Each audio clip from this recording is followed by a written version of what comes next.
I reorganized my Garmin Glance dashboard for performance. So this is what it used to look like. I actually thought about this quite a bit, and I also optimized this simultaneously with the web thing for actually also looking nice with certain features or certain glances like these here, like the rings being displayed in the middle, also for symmetry.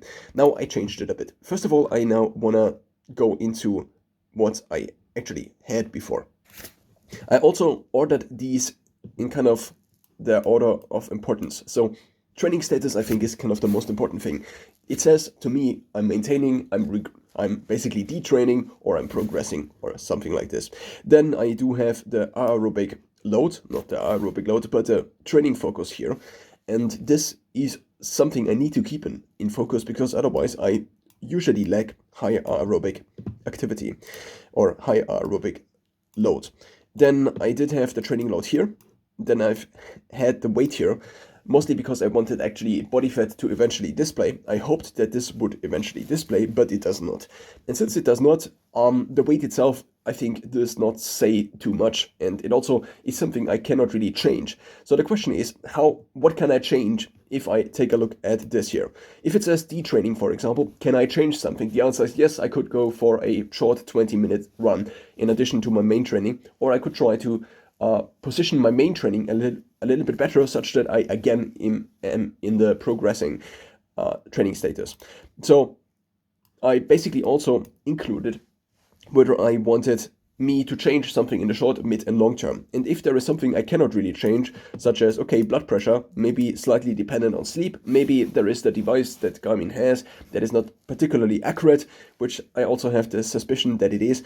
And so the question for me is, can I change something? The same is with HRV. I did take a look now for many months and basically for 2 years since I had a Garmin watch or got a Garmin watch to HOB, but I mean, what can I actually change? I can try to sleep better, I can try to organize my day a little bit better such that my sleep quality is higher, but if my HOB is 55 and I'm sick because of something, because I have the flu or something else, then what can I really change about my HOB? Probably not really much.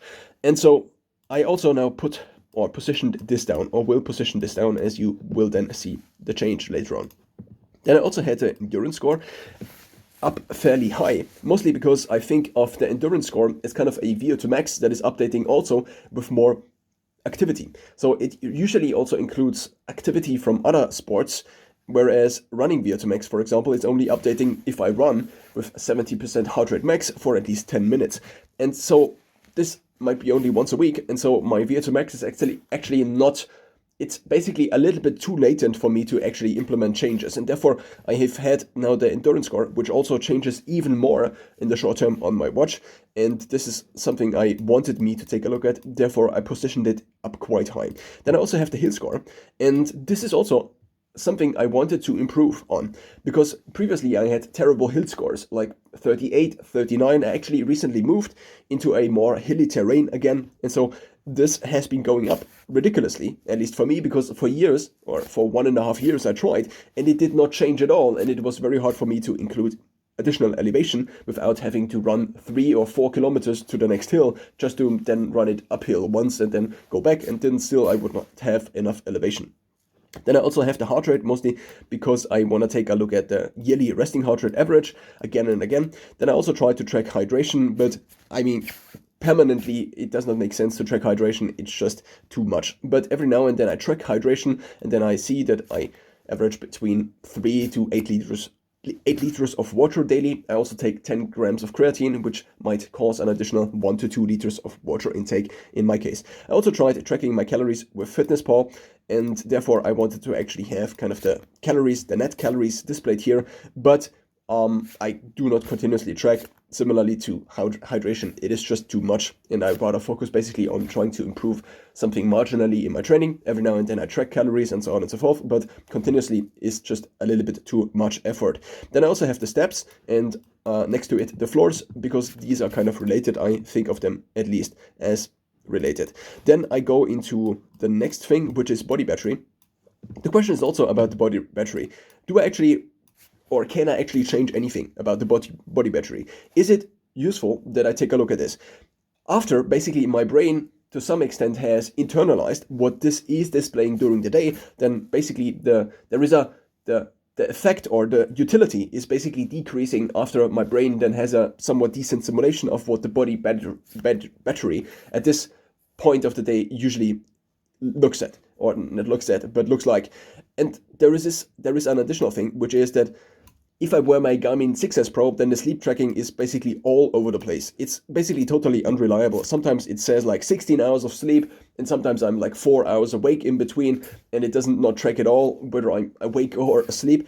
And only if I wear my 7S Pro, but I also had a issue with my Fenix 7S Pro recently where I was on a run outside.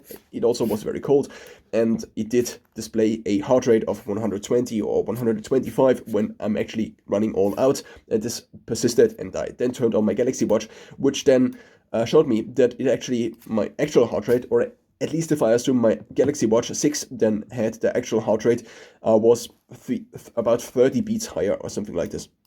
Then I do have also the fitness age, but here also the question is what can I actually change. It also seems to be the case that if I do not step on the Garmin Index S2, which is the scale from Garmin I use for basically tracking body composition and weight, if I do not step on this, or if it does not synchronize, basically the fitness age changes because I would have too much BMI weight, one could say, or my BMI is actually too high if Garmin does not have the body fat data.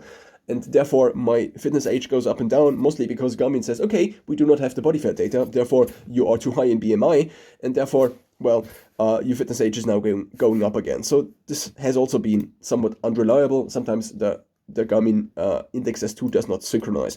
Then I do have the intensity minutes. Here is also the question, what should I actually do about this? And also, there is this brilliant idea Garmin had that they would scale this to the week, which means it starts on every, I think, Monday or so. Let's take a look at here.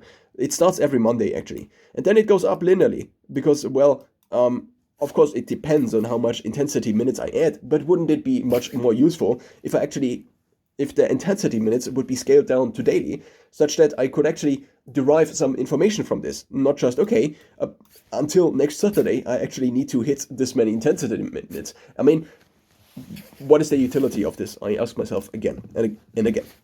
Then what also has been recently appearing is running lactate threshold.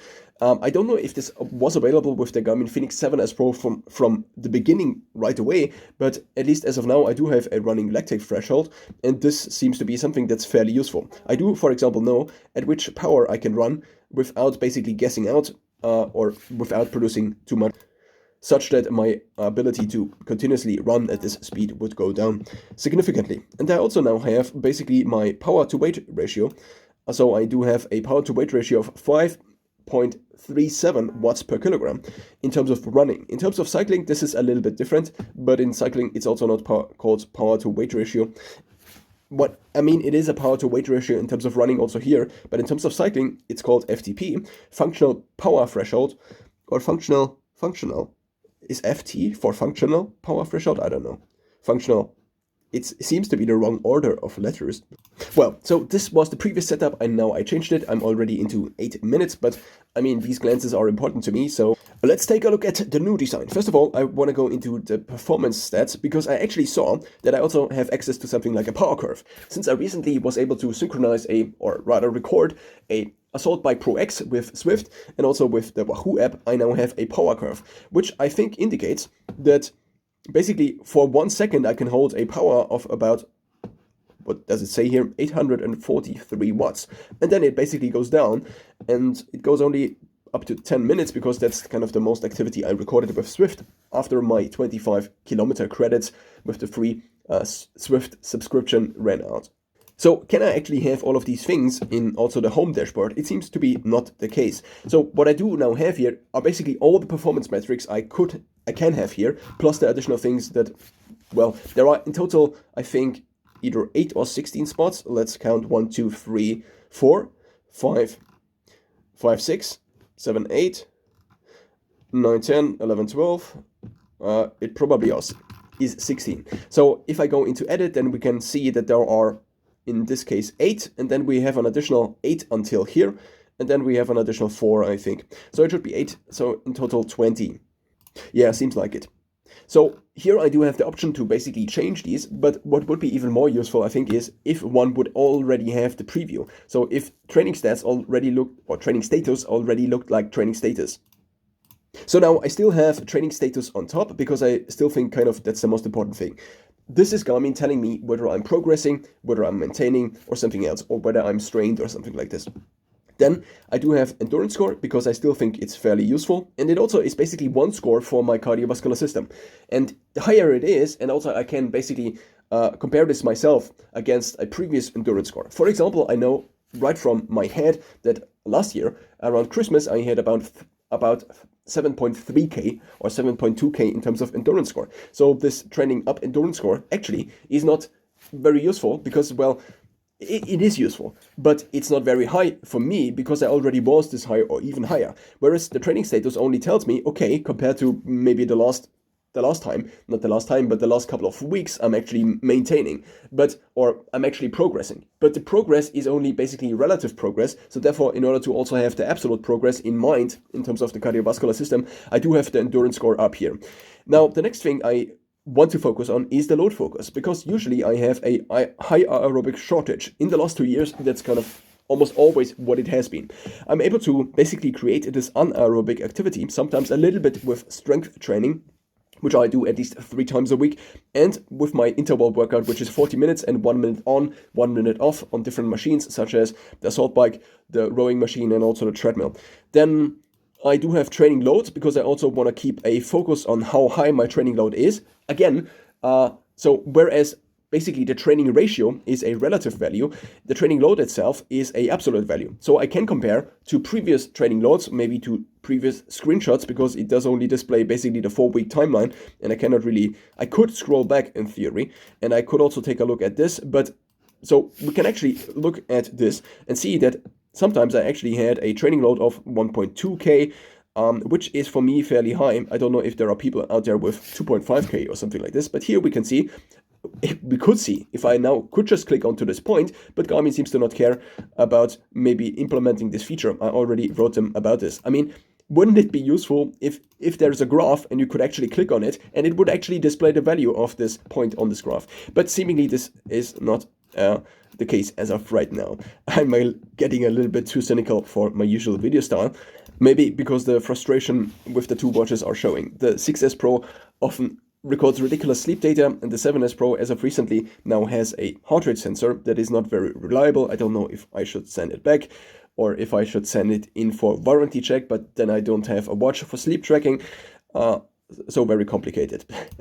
Then I do have the running VO2 max, since this has been the thing that has been updating the most, at least for me, because I did not have access to cycling VO2 max as of recently, and also the cycling VO2 max update I have access to is only on the assault bike using Zwift, and since I do not have a Zwift subscription, well, this probably only updates maybe every 4 weeks so basically I do have 25 kilometers in the free Zwift subscription, and this seems to be the only indoor cycling app which synchronizes directly to Garmin, which means in this case that I can maybe do a cycling VO2 max test, or not necessarily a VO2 max test. I just do 10 minutes roughly, so 100 calories on the assault bike Pro X, and then using Zwift or recording this with Zwift results in a update of the Garmin Cycling VO2 Max. Also with 8 minutes already, it seems to have updated.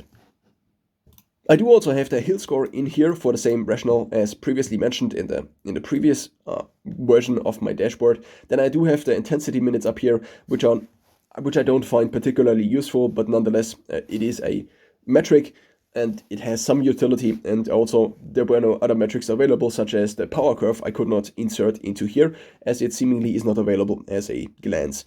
Now the next thing I now have is the cycling section. So I do have basically VO2 max running, and then running lactate threshold, which is basically kind of the same or a similar thing like cycling VO2 max, and then having cycling FTP right next to it. So basically the cycling VO2 max is the one value I can take a look at in terms of cycling, and then the cycling FTP is something else a little bit that's kind of similar to, well, we here have power to weight, 1 power to weight ratio at the lactate threshold, and functional power threshold, as it is at least usually called. Let's take a look. Functional threshold power I thought it was called functional power threshold, but it is called FTP, functional threshold power.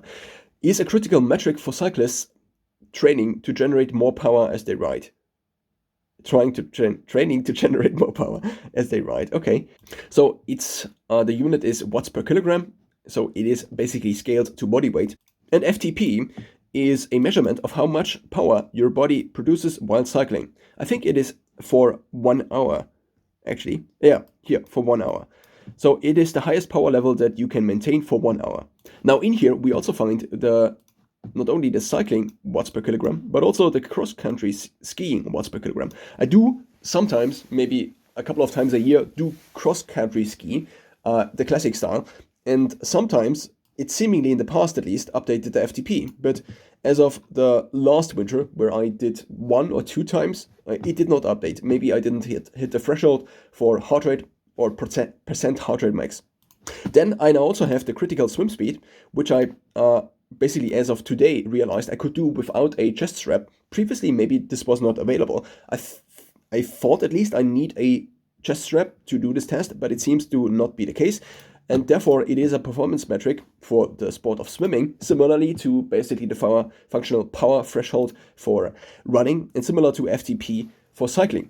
So basically, the triathletic disciplines, I then would have all of them in Garmin, and we can take a look at what is CSS and also how we can do a test. So first of all, critical swim speed, CSS, represents the fastest swimming pace that you can maintain without exhaustion. The question is, for how long? I don't really know. Pace per 100 meters, CSS will always be provided as pace per 100 meters. Okay, but still the question is, for how long? Is it like for 10 minutes? Is it for 1 minute? Is it for 10 hours? I don't know. It seems to not be defined in here. And if I search on Wikipedia, nothing is found. So I just didn't find anything useful in terms of how long one should be able to maintain this. Because it's calculated based on 400 meters or 200 meters maybe, it's basically for 400 meters. So I want to have this calculated, and I also want to have it display here, or be displayed here. And then I also ideally would some time in the future have a calculation for XC skiing FTP. Then I still have the fitness age in here, even though it's not that reliable. I also have steps, floors, which I might rearrange for them to be next to each other. And then I also have blood pressure, HRV, body battery, and weight. The reason I have them down here is because, well, what should I change about these? I mean, can I change my weight in the short term? Probably not. Maybe by basically optimizing sleep quality, by working out at the right times, by eating at the right times.